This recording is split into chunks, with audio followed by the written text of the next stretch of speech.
Welcome to the Starting Over podcast, where we talk about the strategies, tactics, and mechanics behind the game of heroclix. Oh man, take 5, yay! Interesting week, lots of things going on in the world right now. A lot of things going on in my life right now. Definitely.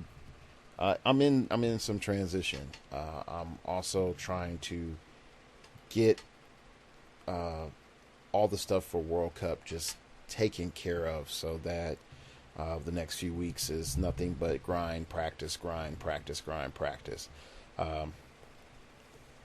And so it's interesting. Running a organized team is a lot more difficult than some people might think. Definitely when you have aspirations and goals for what that team can be. And what ends up happening is a lot of folks might think, oh, well, you just get great players together and then you win, right? And it's not really like that. And that's a big thing.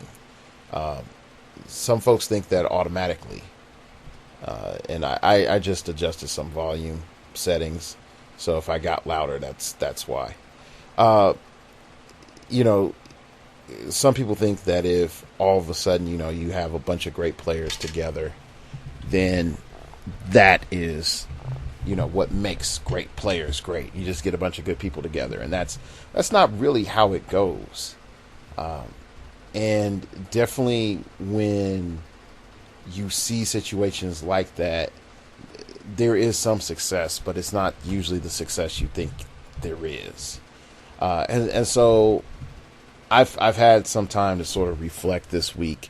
And so this episode is going to be a lot more of what's inside your head, because really, I'm going to be all honest right now. I really can't talk tech, at least this week, because 90% of my brain is focused on stuff to help my teammates. And so I can't say something and then later on we're like, oh yeah, let's do that. And then someone's going to be like, but you just put it out on the show. So no, we can't do that, because everybody's going to be thinking like, oh, well, is this real? Is this fake or whatever? Is Dark Logos using the podcast as a means of manipulation or stuff like that? So just right now, I just can't talk about anything just because my mindset's not there. So sort of coming back around, I've been listening on audiobook. So I don't know how old the book is. It's called Good to Great. And I know a lot of people may have heard of it. And in working through that book, I've learned a lot about myself and a lot of what I thought good leadership was, what I thought good, I wouldn't say investment, but what growth looks like. And now I'm sort of coming back around and asking myself new questions. Definitely when I look at my personal life, and then also when I'm looking at running Phoenix Nest. And I'll just sort of give you some of my personal things, and then I'm going to end with a sort of a interesting announcement. Okay. So one of the main things that I realized first was get the people on the bus that want to be on the bus.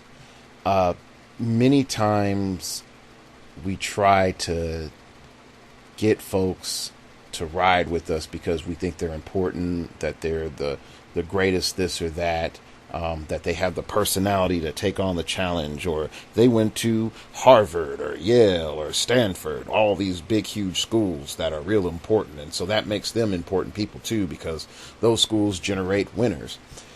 And what I found out is something quite interesting, definitely from personal experience, but also from reading Good to Great, that's really not the case, that you can have good leadership and great people come out of multiple different backgrounds and educational experiences. But the problem comes in, realistically, is that most people, for lack of a better word, uh, want to go down like the star power route. Oh, look, I'm dazzled by your education. I'm dazzled by your history. I think you're the next Steve Jobs. I think you are the next Bill Gates. This, that, and the other. And really, it's those people usually cause you more problem than it's worth. They really do. I know for myself, I've had to watch my own personality because it's easy for me to be charismatic. And not only that, I've had years of debate experience. And so it's really easy for me to hit the crux of something and then just be like, boom, okay, now do it my way. And so it's been interesting having to sit back and say, all right, I roll with a group of great players. I have a group of great listeners. I have people that give me insights, and I don't always agree with those insights. But what I do need to say, what I do need to see, is where are they true at? What insights are they giving me that gives the situation a different tint, that allows us to focus on something that we probably didn't see. And in reading Good to Great, I realized that a lot of times that teams have failures because they're ruled by, and teams and companies are they're ruled by a grand persona, or idea that they're unstoppable, that they can't be defeated. And so I've seen this, definitely in, speech and debate teams in particular. I used to I used to pay attention to speech and debate politics and stuff back when I was in undergrad, and one of the major teams that was really known for forensic events pretty much fell off. It was Bradley University for a couple of years. And for those that follow that, they would know that Bradley University is probably one of the largest dynasties when it comes to speech and debate. They are the trendsetters, okay? And so they had fell off, and part of them falling off was, in my opinion, it came down to a big thing. They bought their own hype. They thought that there was nobody else practicing as much as they were. There was nobody doing research as much as they were. They thought that their formula was super secret and no one could crack it. And that's not true. There are other excellent people. And definitely when you have, former people in the program that go out and get jobs and start their own programs, they've seen how you make sausage. So they can take your recipe, remix it to what fits, their butchery, and then go out and sell possibly better sausage. And that's what ended up happening. And so when I look at how I run things in Phoenix Nest in particular, I realize I can't just be this super yeah, let's do it this way leader. And you have to sit back and sort of let other personalities come forth and display ideas, present healthy conflict. And that's the one key element that I looked at, is that the presentation of healthy conflict is necessary for solid organizations. At the same time, many people are in this woo-saw, trigger warning, oh my gosh, don't present me with anything tough mindset. And that makes weak people. It really does. The concept that conflict is a bad thing, that pressure is a bad thing, is, I would say, it's one of the weaknesses of modern society, as long as you have people that are able to defend you and you have mechanisms that are there to regulate justice for you. And so as things pan out through life, us asking the question even so much so, why isn't life fair? And some of you might say, why am I not as good as heroclix's Dark Logos, or Patrick Yapago, or Paris Gordon, or insert famous heroclix player here? Life's not fair. I'm not 6 foot tall and handsome. Life's not fair. You know, it's like I don't have a lot of money. Life's not fair. You know, my parents split up. Life's not fair. And trust me, I've lived a lot of those things that I've just said. But one of the things that comes back to me is that the pressure elements are necessary so that you can get something a lot tougher, a lot stronger, more refined. I was watching this fan, you could say fan film for Dragon Ball Z. It's called, I think it's like Dragon Ball Z Multiverse. And it sort of took snapshots of the Dragon Ball Z storyline and just saying, you know, what if something else completely different happened here? And one of the snapshots was if Frieza never encountered the Saiyans. And so you have the core, you call it Dragon Ball Z Vegeta fights the Vegeta from this universe where the Saiyans didn't encounter Frieza, and you find out just how weak Vegeta would have been as a character, as a leader, if he had never went through the pressure of, you know, his entire race dying to Frieza, never encountering Frieza, going to other planets to fight, all those realities that pushed him, never encountering Goku. Those things made him so much better of a person that he didn't even notice that until he fought the other dimension version of himself. And so when I see that, I'm like, yeah, if I had looked at, you know, a version of myself that didn't go through any obstacles and life was completely perfect and fine, then yeah, when things got difficult, I would have been like, woe is me, I'm not winning. What's going on? I don't understand. I thought I had the skills. And that's just not how it goes. It realistically is just not how it goes. So another thing that I learned from Good to Great is the idea of challenges and where challenges actually fit in, and sort of transitioning on and talking on this challenge aspect. Challenges are important. They set benchmarks, but also when shown that if someone is facing overwhelming challenges, or even more so overwhelming competition, that the pressure some people go through does crush them. It really does. They feel that their opponent is so strong, so invincible, so more wittier than them, so more creative than them, that they don't know what to do. They feel that hey, I don't have any options here. I don't have any capabilities here, and because of that, it becomes very, very interesting what happened to companies that when another competitor, a major conglomerate, entered into their arena, some of them just shut down. They literally shut down. There's other examples of deregulation or regulation, how some businesses just threw in the towel. They didn't know how to act or be themselves with a whole new game, and the rules are not in their favor.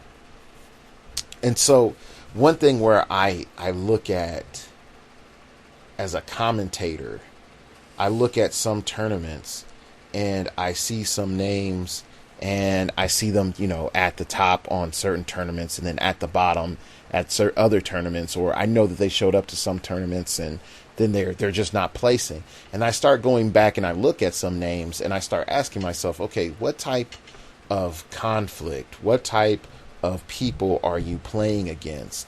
And I start to realize that many times some players in the Rock, and I'm not throwing stones or calling folks out or anything like that, have way easier circumstances because the amount of challenge, the amount of interaction is low, real low. And that creates issues. It really does create issues. I'm not going to say it makes, fall winners, FAUX, but it does really start to show that people who face stronger challenges, better built teams, better organized thought, tougher placement, map situations that are at best neutral, usually in their own disadvantage, those players come out ahead overall when thrown into the big mix. And this isn't sort of a toot your horn for Tulsa, but one thing I will say is Tulsa has always been a bloodbath, a Midwest bloodbath. It's even in low numbers, you've always seen some of the best players, up and coming players, well-known players come through there. Same thing for California. It's by far, I would say, even more intense than Tulsa, because it's a full 2-day tournament. People come and stay over. You got the Nevada guys, you got all the Cali teams, you even got maybe some people from Utah or even far up as Oregon coming in. And so that's a very different crucible than somebody just going into a Super Q and 15 people show up. And that's one part where folks will be like, but Dark Logos, I won my Super Q. And I'm like, yay, you won your Super Q. You are owed an interview by me. If I haven't talked to you, PM me on 8C Realms with your information so I can interview you. But the thing that comes back is, okay, I take that Rock winner from the 15-man Super Q, and I put him against a state champion that had 40 people at his state championship. Who is the Vegas odds going to favor? Really? Like if we go by the numbers, who is in the lead? Who automatically has, a bigger advantage? Not saying who's going to win, but who has a bigger advantage. And so I had to learn this, and I'm glad I learned this year before the World Championships. And it was one of those situations in which I'm in the no tactics in Tulsa Rock, and I'm in the final match. And leading up to it, the entire time I was just like, I just don't want to fight Goku. Like I can deal with everything else. I just don't want to fight Goku. And that's Josh Ernst, for those people that don't know. I'm like, I just don't want to fight Goku. And then it's like, yep, finals, I fight Goku. I'm like, and this is like the second Rock in a row I fought Goku in out round. So I'm like, oh gosh. And so there was a mindset that went, that I had to cultivate going into that round, which was fear no man. Fear no man. Why am I afraid of Josh? Is he going to, stab me with a knife? No. Is he going to, take my figures and hit them with a hammer and then tell me to go home and get the heck out the venue? No. So why do I have a fear of him? And it comes down to, but he can beat me and he's a good player and blah, blah, blah. And so there are some self-confidence things that do have to be addressed. But then I had to realize is like, I've been in this rodeo how many times? I've been in top 16 how many times? I've been in this final round chair how many times? I've done well at big tournaments how many times? I've seen and analyzed teams for how long. I put in how many hours on this team. How long have my teammates and I been prepping for this tournament? And then you start understanding the momentum and what Good to Great calls that flywheel effect of everything being pushed. And then all of a sudden, what seems like a walk turns into a sprint. The sprint turns into a drive turns into warp factor 9. It's that exponential increase in speed that all of a sudden seems like, oh, why was I so worried about that before? But challenge allowed me to up my sense of self so that when I went to World Championships this year, I'm sitting in front of Patrick Yapago and teams, and I'm like, oh, well, just another game of heroclix. Did I lose? Yeah. But I'm not in a position of anxiety. My other two teammates won. So even though I lost, I was like, okay, I did my best. And I made some bold moves that I really didn't have to do. But I did sort of, push myself, like, yell, like, break myself from that stifledness. And came back and said, like, okay, like, let me do something. Let me at least show him, I'll throw my dude in there and punch him in the face. I'll punch your figures in the face, yeah. And it was fun.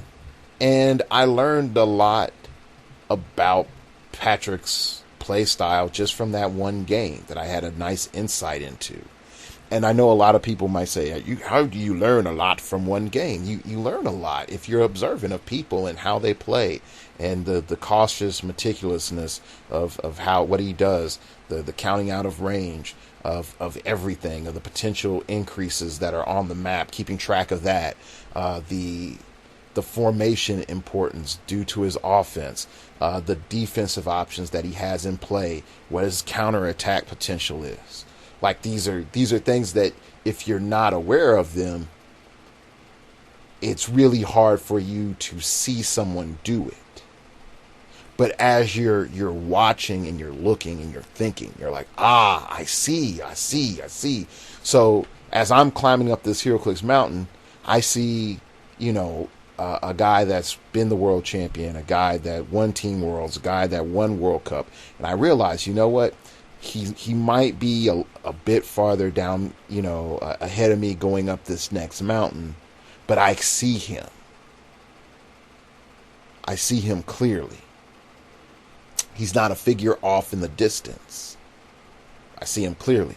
Now, is that to say I think myself, just as good or superior as Patrick Yapago? No, but I see the distance between him and I. I see the distance between him and I, and it's not unfathomable. And that's something else. It's just being able to recognize where you are, where you're going, and how you're proceeding forward. And I was talking with a coworker, and he was asking me what would be the best definition of biblical humility. And I took a pause and I said, humility is acknowledging who you are and not caring about the status that who you are brings, nor invoking it. False humility is to downplay everything that you do so that you can receive praise from others. Okay? And I know a lot of people would say, like, what? Hold up. That's sort of strange. But if you look at it, when people try to manipulate status, and because humans, we are a hierarchical species. I wear the bigger hat, so that means I'm more important than you. I have the bigger car, so that means I'm more important than you. I have the more expensive car. I have the hotter wife. I have the more handsome husband. My husband makes, rockets. My husband makes time machines. My wife is able to concoct, the best outfits that anyone's ever seen. But my wife allows me to, builds a house, every weekend with this charity, we always are like on this one-upsmanship, you don't see it in heroclix podcasting because everybody's pretty cool, because no one's like, check out my numbers, blah, blah, blah, but my numbers are this, and but did you see how many views and listens that I got to total on Podbean? I've got 3 million views total, on Podbean. It's like no one does that here because no one really cares. There's no hill to fight over. Everybody's sort of sitting in the valley like, how do we get out of here? But that false humility that kicks in for a lot of people, it's like, oh no, I'm not that good. Really, it's all the other folks. Hey, yeah. And then for like, yeah, this guy, he's great, blah, blah, blah, blah. And all the entire time, the guy's like, yeah, I feel good because they're praising me. Whereas the other gentleman's like, yeah, I just do this. It's not that important. I just do this. I don't need fanfare about it. He doesn't care about the praise, and what happens is humility stops being about words and starts being about the heart.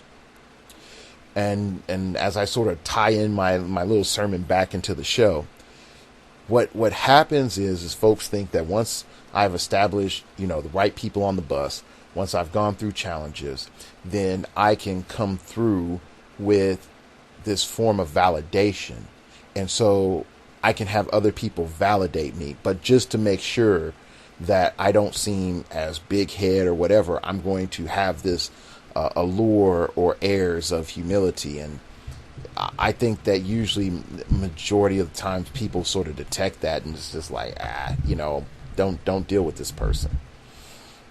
And so even with myself, I've had to watch that because I don't want to go into a tournament and be like, yeah, fool, I'm Dark Logos. I'm about to wipe you all out.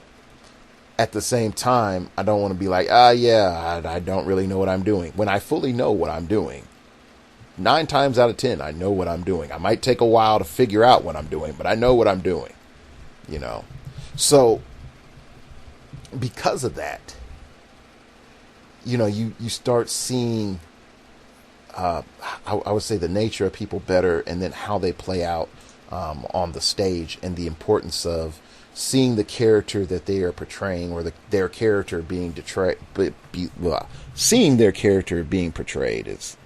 It's an important thing.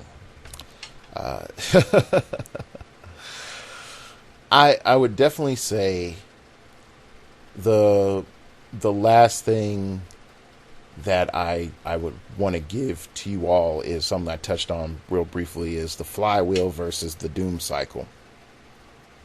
And the key word being discipline. I realized that many of my gains and losses has been because of my discipline or lack of discipline. When I was in high school, sophomore year, I was the Missouri State champion in poetry reading. You can go look it up. Like, you can Google that. Okay. 1998. So you can go look at the plaque and all that other good jazz. I saw the amount of discipline that I put in was daily reciting, daily practice, off time working on my facial features, looking at the mirror, saying my piece, knowing when I'm practicing, turning the pages, going through all of the motions, going through the memorization. You're talking about memorizing technically, 10 to 15 pages of text and reciting it back. And I did 8 events. So I also was memorizing that other stuff too. So I saw the level of discipline that I had to get to that point. And then my sophomore year, I had a big falling off. I didn't make it to state. I didn't make it to nationals. And there was this big what happened? And when I reflect back, it was I lacked in discipline. I was still practicing. I was still doing good. The normal season, I was still bringing in trophies. Okay. What had ended up happening in the middle of all of the victories, the doom cycle had started, but I didn't notice because I'm still caught up in the last bit of momentum from all my previous victories. And it feels good to have people be afraid of you. It feels good when you walk in a room, you see a head lower. It feels good to know that when you look at the field, like, yep, I'm going to be in the final round. I've been there in forensics. I've been there in chess. Being here in heroclix for me is nothing new. But the thing that doom cycle started, and I was unfortunately able to not stop it before it hit critical mass, is that all that lack of continual practice led to a failure. And in a period of 2 weeks, my whole world had fallen apart. Like I thought that this was my year to go to nationals, my junior year. I literally, this is a personal story. I got in the final round for 2 events, got 3rd place. They take 1st and 2nd, 3rd place in both events. And as I was walking off the stage the last time, my dad is always there supporting me at all the events, and he's picking me up and dealing with me through all the out rounds. And I see all the work that my father had put in to get me to places and invest time in me. I broke down and cried. I walked to my father and broke down and cried in his chest as a teenager.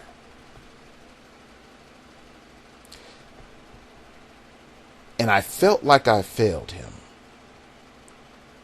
And I didn't have any money. My dad didn't have any money, but he drove me all around the suburbs of Kansas City, which is rather expensive on the gas, definitely when you're not making much money yourself.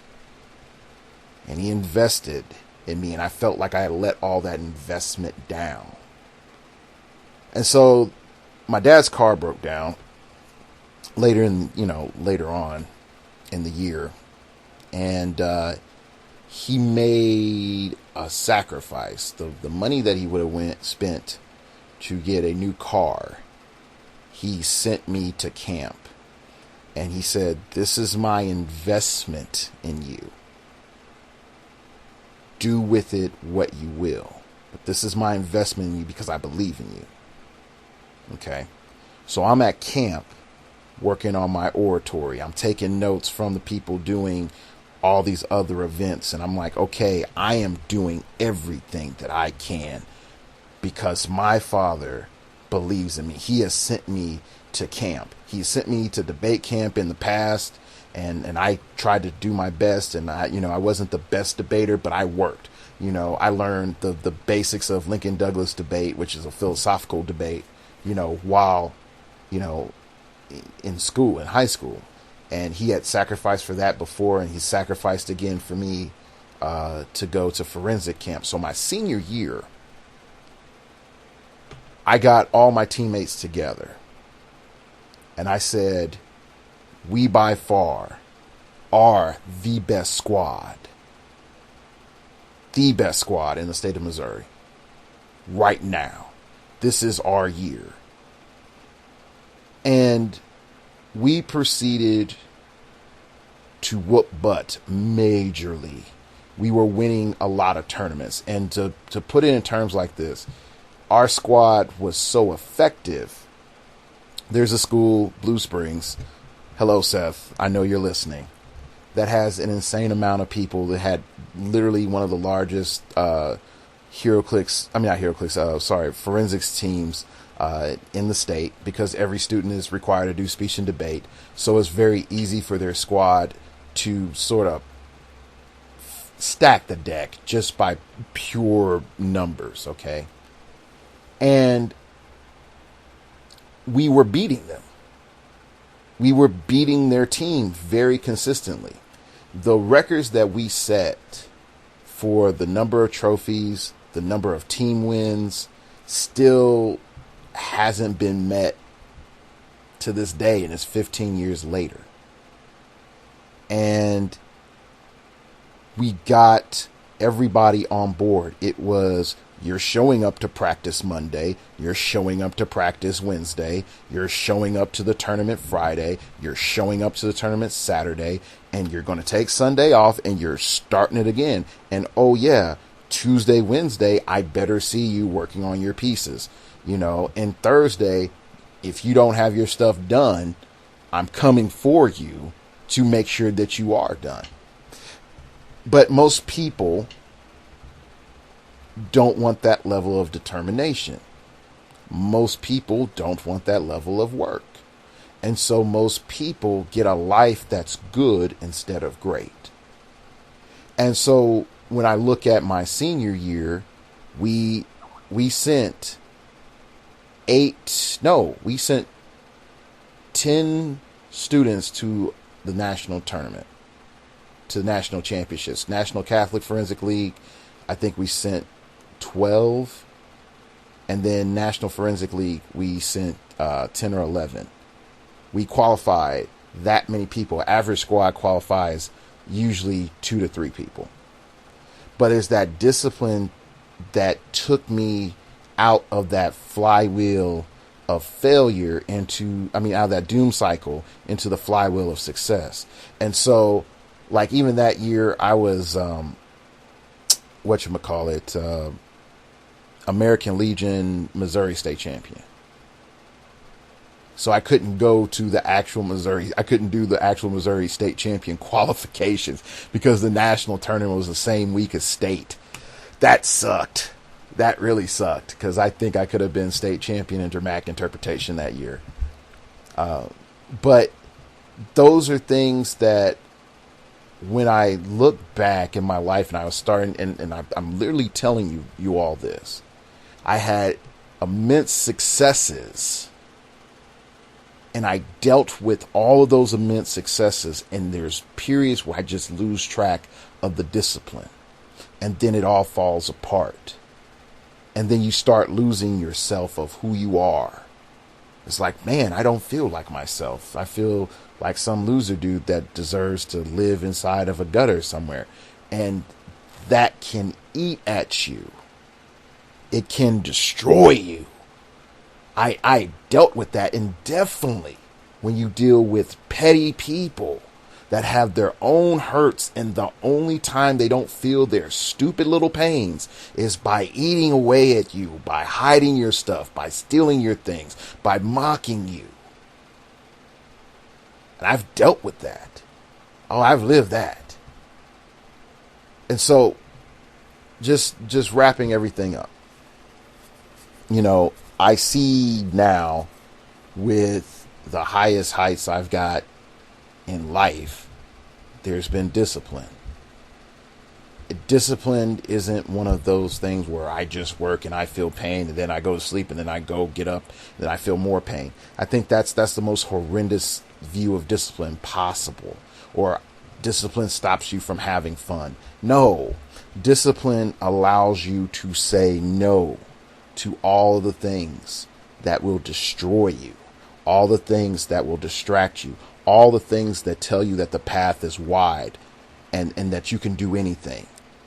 And lack of discipline will allow you to dabble at tons of things without lasering in your focus on what you are great at. And you will just be good at a bunch of things. I am good at a bunch of little things. I am great at very few things. I am a analytical, conceptual thinker that is able to break down philosophical concepts in people, and am interpersonal and extroverted.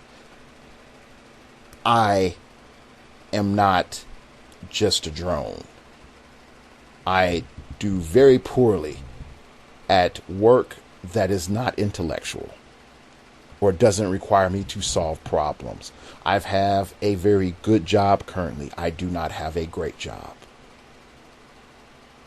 And that's something that I sort of woke up to. And that's something else that you have to realize. Are you waking up from your stupor? Are you in a stupor? Are you in a daze because you've spent too much of life being too wide when you need to narrow things down? So I have one guy I play with. His name's Seth. And I've talked about him in the past. And I talked about his son Hunter too. And they're great guys. And one thing that I seen lately is that Seth's view is narrowing down. And that player that he could have always been is starting to come out. And is starting to form. And it's starting to be like, okay, I got to take this a little bit more serious this time. Okay, this time you got me a little bit more serious. More okay, now all right, I'm treating this. There's no kid gloves, no pulling back, no nothing. All right, I gotta go full out on you now. Okay, so I'm seeing the player that he could have been for a while come out, but what's happened is he started to pick up elements of disciplines so that his life is a little bit more refined. And so he might not see it, but I see it. So, with all of that, if you like what you've heard,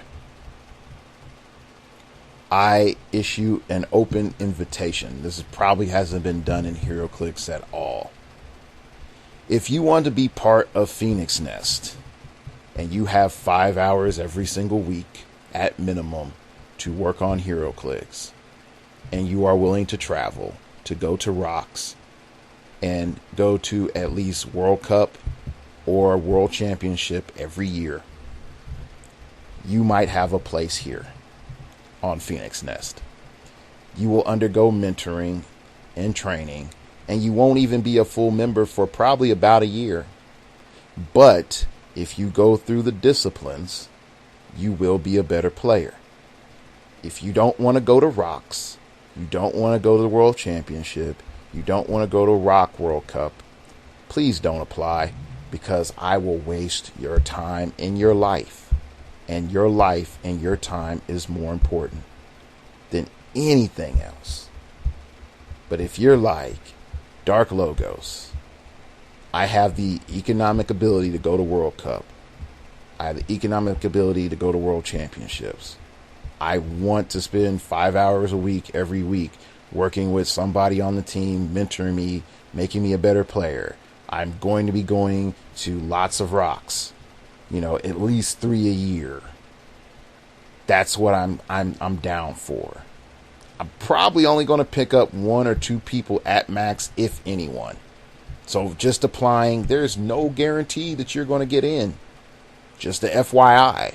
If other folks on the team like, nope, not this guy, not this guy, not this guy, not that chick, not that girl, not that lady, no, then sorry. But I want people on the bus that want to be on the bus, and I want people on the bus that'll work, but also have a passion for it, not just doing it so they can stomp some noobs at their local venue and feel good about it. If you're serious, hit me up. Email me at startingoverpodcast@gmail.com. That's startingoverpodcast@gmail.com if you wish to opine. Keep it piffy, keep it interesting. Keep it awesome, baby. So you know the drill. So that's today's show. You already heard the email. You can follow me at Twitter at StartOverPod. It came from outer space and told me, man, I see firebirds in the sky. You can find my random musings. Sometimes you find out if there's a show or not. Definitely if there's no show, it'll definitely be on Twitter. All right. And you can check out the blog. I'm still so behind on the blog. I kid you not, World Cup in life. I had a good uncle day today. I had a really good uncle day today. So my nephew, he can hold his bottle now. like the little bottle, not the big bottle. He can hold the little bottle, and so it's sort of fun looking at him because he's all happy, and then he shoves his whole hand in his mouth. I'm not too much of a fan of that. Then he tried to fit his hand in my mouth, and then I made him sort of regret that. I didn't hurt him, but I didn't let his hand out. So anyway, all right. So that's it. Thanks for listening. Hopefully, I have given you something interesting to think about. And remember, we all have to start over sometime.